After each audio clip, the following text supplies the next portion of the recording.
Oh, you gotta speed up. Spooky drive can't happen. I'm getting lots of spooky drives. You press record and the spooky drive's gotta stop. I've been getting lots of spooky slow drives when I go for a walk at night. Drive by you real slow. The demon forces get an extra spiritual attack, so look out. Hey, crazy witchy stuff. Ugh. So anyway, again, our government is bioterrorists that did 9/11, COVID, the Israeli concert hoax attack. They fake all school shootings. They poison babies' brains on purpose with neurotoxins. They poison the sky on purpose with neurotoxins. They poison water on purpose with neurotoxins. Neurotoxins melt your nervous system.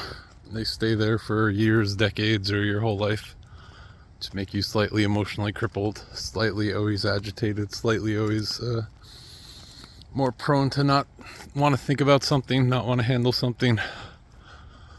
They make you more easily suggestible. Hey.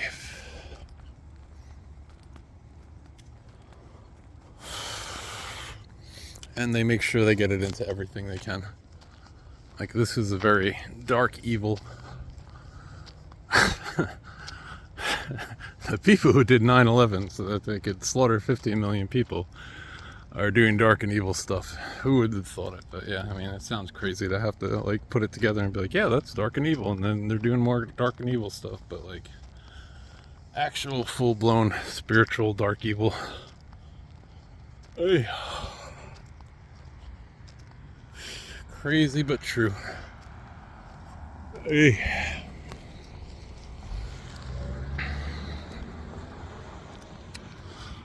Again, the Israeli concert attack was a hoax. 9/11 was an inside job. I was just learning about the sinking of the Maine that started the Spanish-American War 130 years ago. It happened to be, the Maine was like a terribly built battleship, so it would be like an easy sacrifice, and Spain just happened to attack like our most, like the one historian was saying, it was obsolete by the time it hit the water. So it was an easy sacrifice to kill 230 of our own men to start a war. That's how they continually do.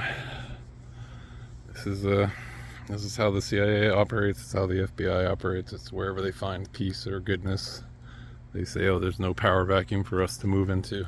We need to start evil and start people fighting. And like, once you start in fighting, like once they take your peace away from you, once they're robbed you of sanity, it's easy to stay insane. I was just thinking about, I met a woman who was gang raped years ago, and like, she didn't talk to people. She was just despondent, and nobody believed her that she was gang raped. And so the effect of that lasted for, at least 20-something years when I met her. That's what they want with people. They want their 9/11 stuff so that they have a constant state of war footing. They want their, those are the bad people we need to kill. Those are all force multipliers for evil, demonic, whatever they are. Bible snakes or Egyptian gods or something. Navajo skinwalkers, I don't know. But anyway, healthy people shrug it off. But that's why they try and make unhealthy people with their neurotoxins. This is why they try and make everything horrific and bad, and you can see like it's crept into, like, Hollywood has become like a much darker place. When I was a kid, you watch like Commando and it was all heroic, or even like Predator, something that's dark is still like heroic and macho and healthy in a way. Now it's weird shows that you can't bear to watch. Hey, it's always woo and witchy. It's the old writer saying, write what you know. Hey, presidents by pedophile blackmail and science for deception so that you can injure people rather than help people. It's just like, wow, wow, wow. Like, how does the shit pile on so thick, and how do they have like every last person who's supposed to be on guard against that? Like it's gotta be every last CIA member, every last FBI member's like, whoa, we don't talk about that. Freemasons and whoever they are. Triangle finger people. Pagans. Was the Armed and Dangerous movie? People against goodness and normalcy. Like, I've never been a fan of goodness. I mean, like, goodness, yeah, but like normalcy, like the lockstep kind of goodness. I prefer more free-flowing kind of. But anyway, once it becomes like organized, like we are good, then it's cult-like, but you know what I mean. Anyway.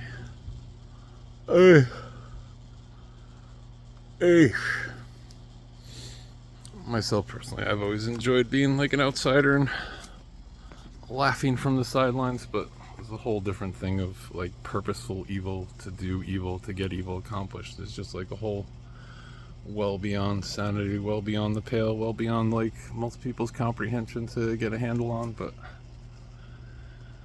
it's why they control the whole news cycle.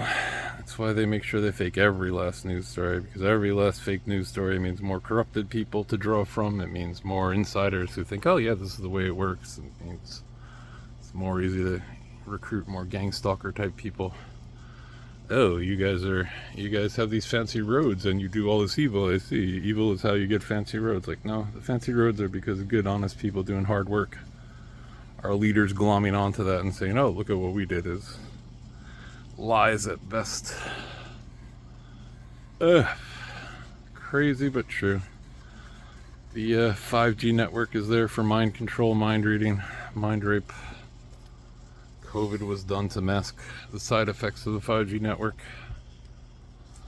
I suppose it's to disconnect you from yourself spiritually, kind of thing, or something like that. Seems to be the effect. Seems to be what goes on with their mind control torture, where they've just blurred out my ability to think and reason, substituted it with evil darkness, and I don't like it inside my head anymore. It used to be happy and pleasant.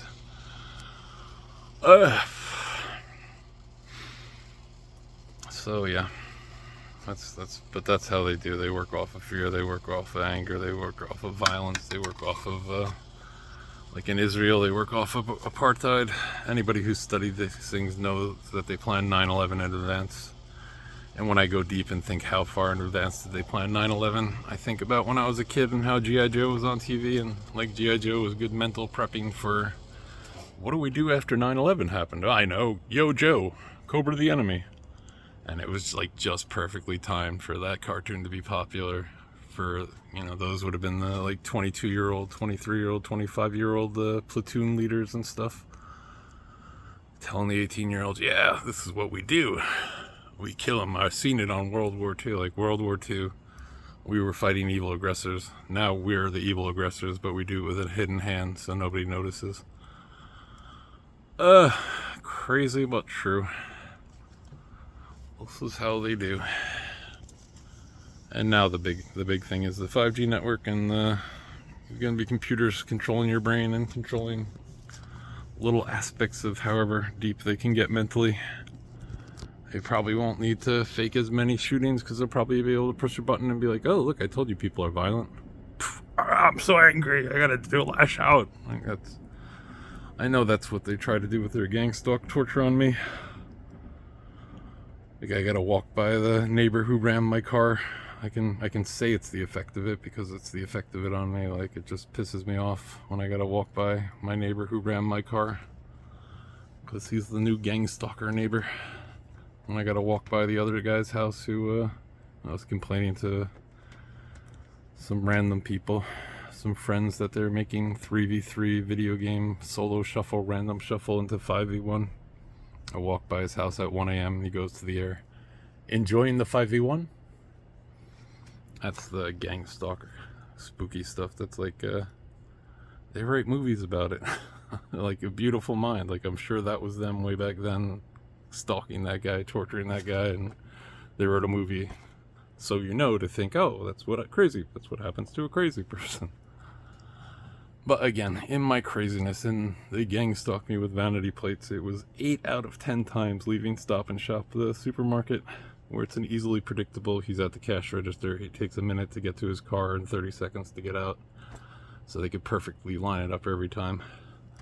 I'm sure I've missed plenty of gang stalk vanity plates, but 8 out of 10 times, when vanity plates are 1 in 50, 8 out of 10 times, and it was 5 times in a row, then I started recording, then they stopped, then I stopped recording, then they started again.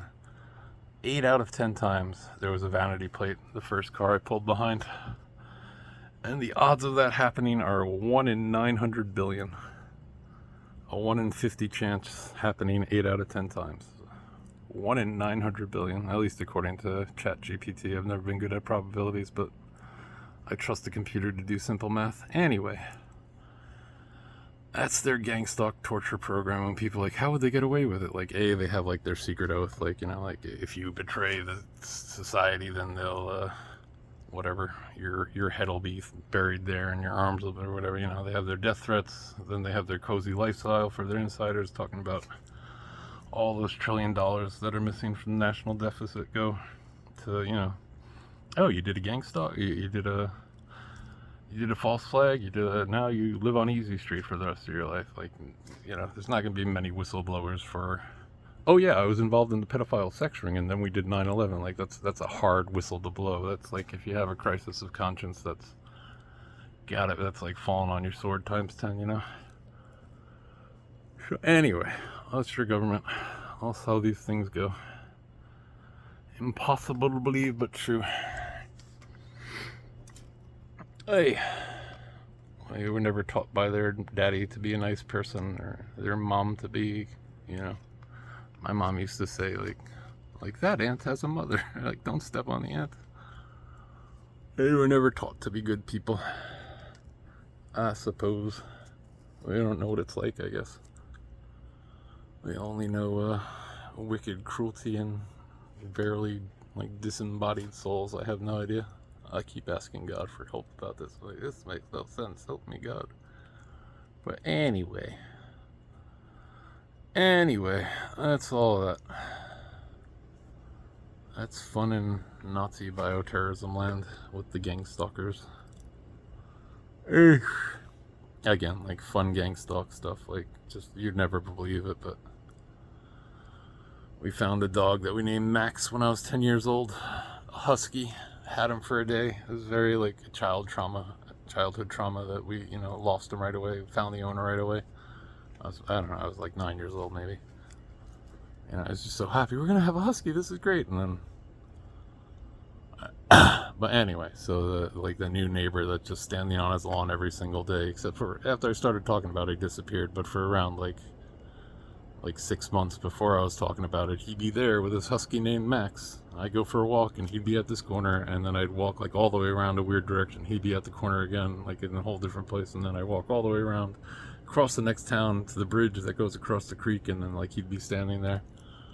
Like, that's like, just like, we are watching you, we are here in your brain. So that goes on. That's fun. Hey, they don't know how to be good people. So, the ways of peace they know not, is what the Old Testament said 3,000 years ago. This is the opposite of the ways of peace. This isn't even like your neighbor's a curmudgeon and he's annoying. Like, this is just purposeful evil to set people against each other, so they'll fight, so they have their desired outcome of having more power, more control, more money, more bribeability, more insane but true. Hey, so anyway, that's all that.